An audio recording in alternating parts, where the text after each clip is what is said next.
Setiap keluarga harus hati-hati jika ada orang asing yang datang ke rumah.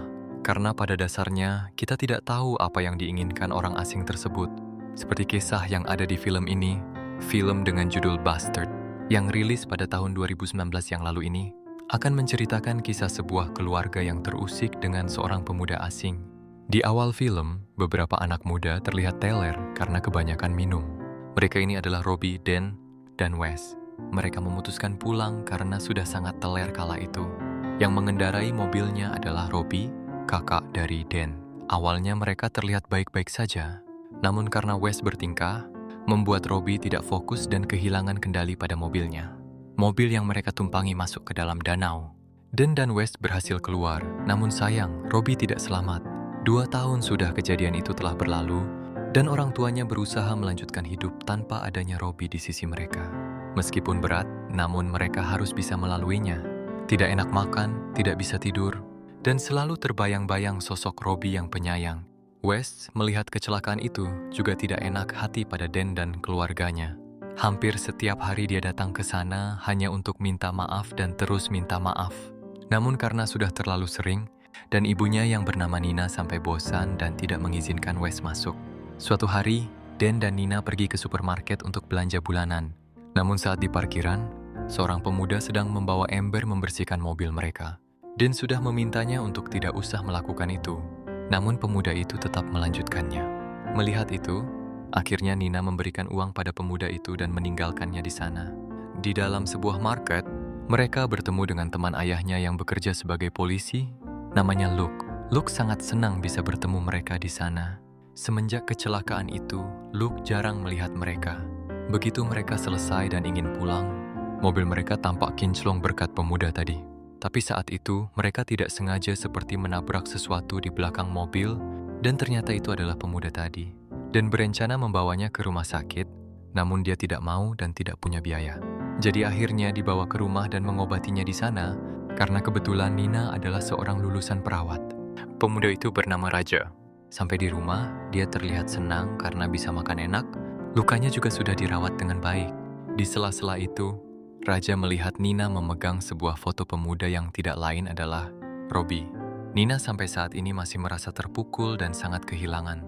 Tidak ada yang bisa mereka perbuat, dan karena itu juga, terkadang tiap malam, Dan akan pergi ke bangunan kosong untuk bertanding. Tinju liar di sana untuk melampiaskan kekesalannya. Tentu saja ada bayarannya, dan dia jarang sekali kalah. Saat itu dia pulang malam dan tidak sengaja melihat Raja bersama pemuda-pemuda lainnya. Sambil minum-minum, dari sini Dan mulai berpikir dan curiga siapa sebenarnya Raja ini. Di rumah, Dan juga melihat ibunya sedang menangis di kamar Robbie dan berusaha menenangkannya. Namun kala itu, Nina berkata kalau kehadiran Raja tadi sore membuat rumah ini terasa hidup kembali, terasa ramai lagi. Dia bahkan ingin Raja tinggal di sana, apalagi Raja juga bisa melakukan pekerjaan tukang. Tentu saja Dan tidak mau. Mereka tidak tahu latar belakang Raja itu seperti apa. Bisa saja dia adalah seorang penjahat. Namun sayang, Nina tidak peduli. Besok paginya, Dan terbangun dan sudah melihat Raja menukang di rumahnya. Dan yang merasa ini tidak adil menelepon ayahnya untuk cepat-cepat pulang, yang sedang dinas di luar kota. Akhirnya ayahnya bernama Philip datang, ingin membahas masalah kehadiran Raja di rumah. Memang hubungan Philip dan Nina 2 tahun belakangan ini sedang tidak baik-baik saja semenjak kehilangan Robbie. Philip berbicara pada Raja dan meminta dirinya untuk pergi dari rumah ini besok, jadi malam ini dia boleh menginap di rumah. Esok harinya, Dan mendapat kabar buruk dari ayahnya, kalau ibu mereka masuk ke rumah sakit karena karbon monoksida yang bocor dari pemanas air mandi. Dokter mengatakan mereka beruntung karena Raja membantu Nina dengan cepat. Jika tidak, nyawa menjadi taruhannya. Namun Dan tidak percaya begitu saja. Dia yakin kalau ini pasti ada hubungannya dengan Raja. Bahkan dia mencurigainya kalau Rajalah yang telah melakukan ini. Akibat kejadian itu, Raja kini mendapat kepercayaan dari Philip dan bahkan memerintahkannya untuk tinggal. Sementara di rumah, Itung-itung bisa menjaga Nina kalau Dan sedang tidak ada di rumah. Apalagi Philip juga sering melakukan perjalanan dinas yang sangat panjang. Masalahnya, Dan benar-benar tidak percaya dengan kehadiran Raja. Begitu saat Raja membersihkan kolam dan mencoba membongkar isi tasnya, namun dia tidak menemukan benda berbahaya. Baru beberapa hari di sana, Sepertinya Raja sudah mulai berani memegang Nina. Saat itu Wes datang ke rumah, namun Dan dan Philip mencegahnya karena takut membuatnya takut dan sedih. Begitu Dan dan ayahnya kembali masuk ke dalam rumah, mereka melihat Raja memberikan pelukan pada Nina. Tentu saja itu bukanlah sesuatu yang sopan, dan Dan semakin tidak tenang dengan kehadiran Raja. Hari itu, dia mencoba mendatangi panti asuhan tempat Raja dulu diasuh. Ya, Raja adalah seorang yatim piatu. Ia sudah ditinggal orang tuanya sejak usianya masih 5 tahun.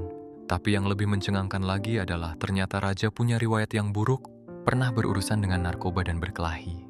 Surat itu Dan bawa ke rumah dan mereka pun meminta penjelasan dari Raja. Ternyata, Nina sudah tahu itu sejak Raja tinggal di sana, namun dia malah merahasiakannya dari mereka. Tapi ya sudahlah, Philip tidak ingin hal ini jadi masalah panjang. Selama Raja bisa menjaga sikapnya dengan baik, dia akan diterima dengan baik juga di sana.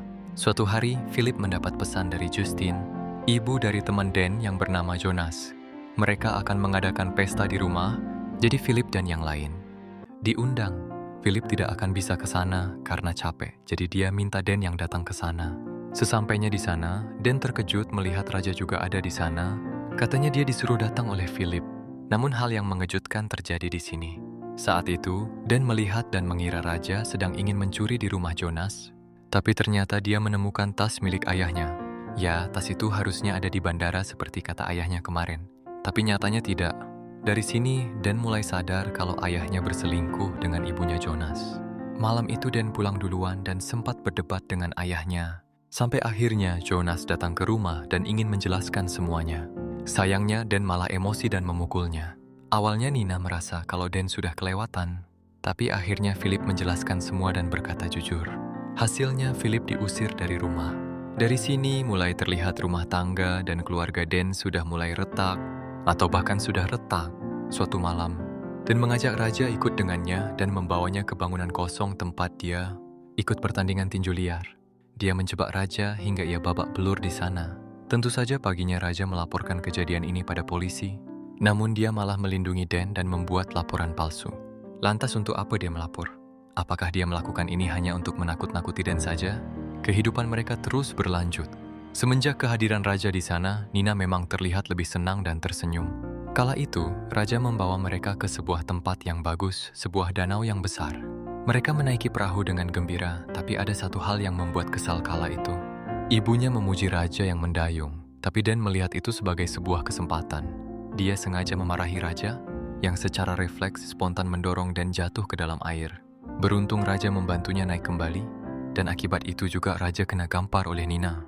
Kekacauan sepertinya tidak berhenti sampai di situ. Suatu malam, Raja diam-diam pergi ke rumah Jonas dan memukuli Justine hingga koma, dan mengikutinya sampai ke sana. Namun sayang sudah terlambat, Raja sudah menghilang.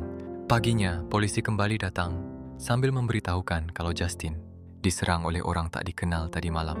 Dia hanya ingin memastikan kalau mereka tidak terlibat, dan mengatakan pada ibunya kalau pelakunya adalah Raja, namun ibunya tidak percaya. Bahkan Raja memperlihatkan sebuah rekaman di HP-nya yang memperlihatkan dan masuk ke rumah Jonas. Hal ini sungguh di luar dugaan. Dan Dan makin kesal dengan tingkah Raja, seolah dia ingin mengambil hati ibunya. Saat ada kesempatan, dia ingin menghabisi Raja, namun dia melihat sebuah nama di lengannya bertuliskan Dien. Siapa dia? Sampai akhirnya Dan menemukan dan tahu kemana dia. Harus mencari informasi tentang Dien, sebuah pabrik tak jauh dari stasiun kereta dia. Datangi dan bertemu dengan pemiliknya. Pria itu adalah suami Dien, dan hubungan mereka hancur karena Raja. Ya, Dien sudah lama meninggal.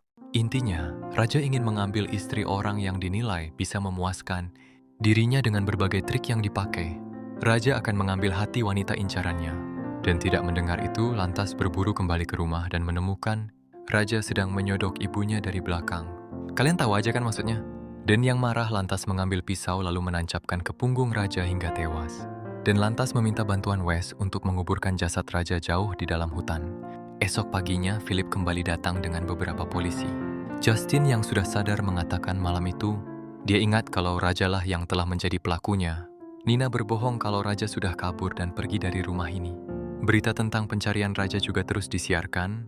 Hingga suatu hari, Dan yang sedang membuang botol bekas di basement melihat salah satu disk rekaman CCTV sudah penuh.